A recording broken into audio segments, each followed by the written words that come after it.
Okay. So, hello, I'm Ignas Kalpokas. I'm Lithuanian by nationality and I work at Vytautas Magnus University in Kaunas, Lithuania.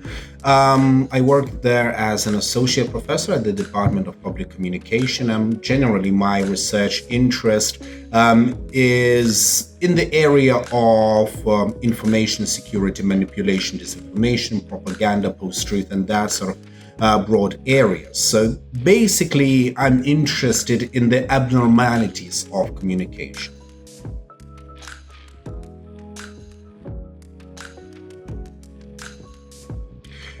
So peace has become a very sort of strange and diffuse concept because as with most terms that are really topical at a given time, peace has been used and abused by political and other interest groups to describe their agenda. Because, of course, intuitively, we all want peace, we all want security.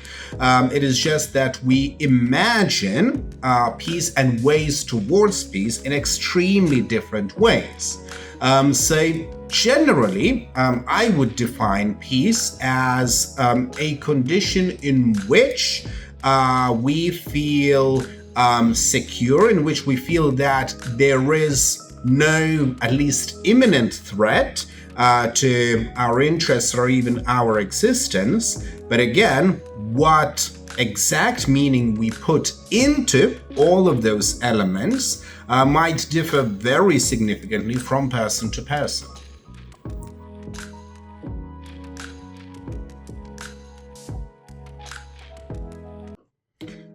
Well, not directly, fortunately. Definitely I have experience of peace, but not of war. However, over the recent years, I have worked quite a lot with, for example, students from Ukraine. Even on the 24th of February 2022, when Russia's full-scale invasion started, I was due to teach classes at another university, and those classes consisted of, in some cases, 50% plus Ukrainians. It was an extremely complicated moment, an extremely complicated situation, and I've had students who have gone to war. Unfortunately, I have students who have died in war, and this is my experience as a lecturer, but it's a very distant experience and nothing in comparison to what people actually live through in situations of war and other types of conflict.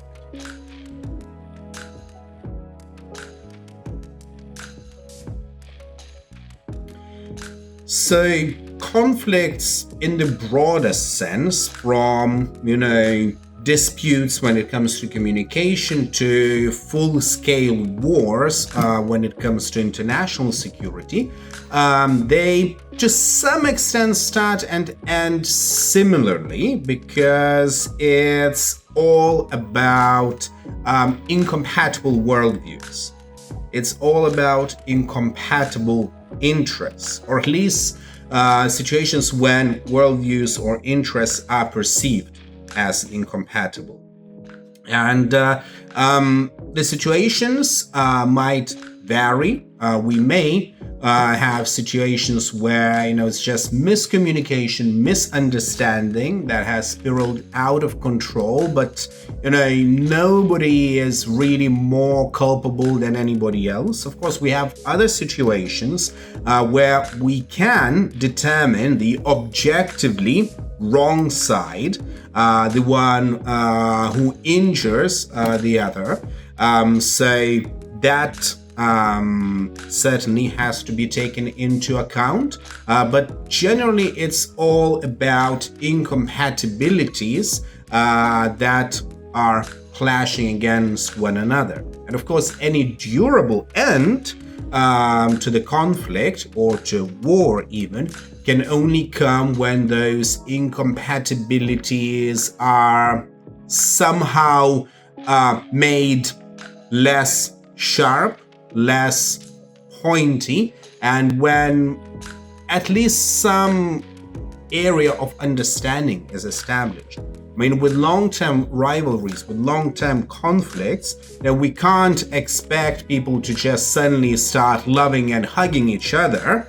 But at least if there is some kind of framework for understanding, for reconciliation, it's not a coincidence that some really bloody conflicts or really bloody instances of dictatorship have ended with peace and reconciliation commissions. So some sort of reconciliation, working things together is necessary if we don't want to end up in situations of, really either Cold War or hot peace, but actually if we want durable peace.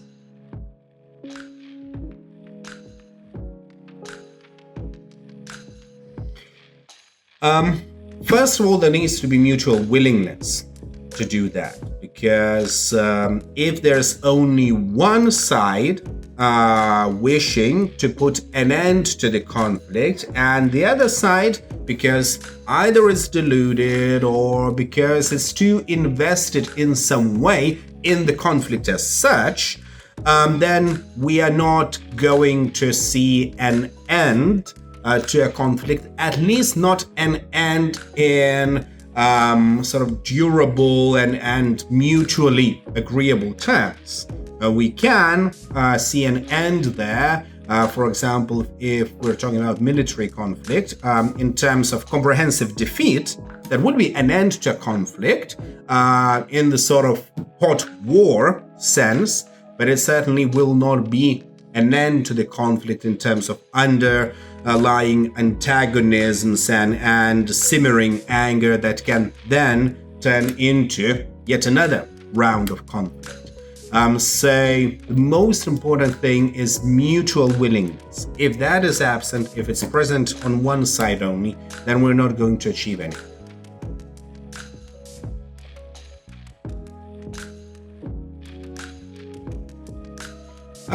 There is, I think, dual meaning to that. On the one hand, it's an expression of a moral standing and moral solidarity. If we feel that one side to the conflict is comprehensively wrong, and the other side is therefore a victim to an injustice, then first of all, boycotting, protesting, or doing similar things, it's essentially our moral duty, but also it's an act of moral solidarity, demonstrating that the victim is not forgotten, the victim is not alone, and we are there, we understand what is going on, and we are going to help them survive through the hardships that are taking place at the moment. So that's one level to that. The second level, of course, is much more complex in terms of trying to have a tangible impact. So, for example, if we are trying to organize a comprehensive boycott of the wrongdoers' products and services and so on, we may at least hope to have some sort of economic impact, or at least make sure that companies don't pay their tax money to the aggressor and so on, which is happening at the moment as well. So there's a sort of more substantial side to it, but of course it's much more difficult in practice because it needs coordination, it needs solidarity, and it also needs, in most cases, political capacity to perhaps even push collective decisions, such as sanctions regimes and so on.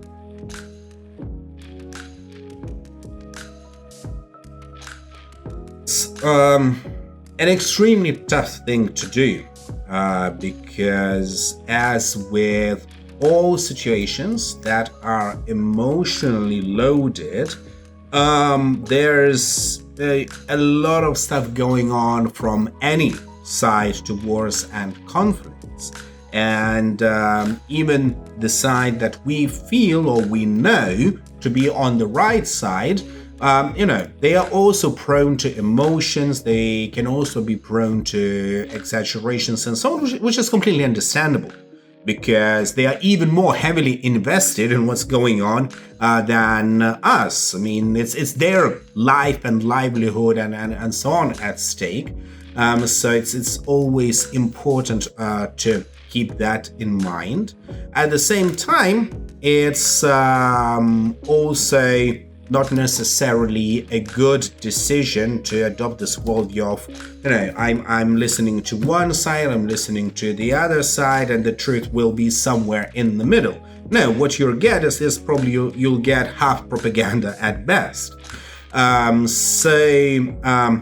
My advice would be to try and be as critical and as detached as possible, which sounds very cynical, and it can be at some points cynical, but at the same time, you need to make sure that every time you see something, you're questioning, okay, so why is it there? Who has put this information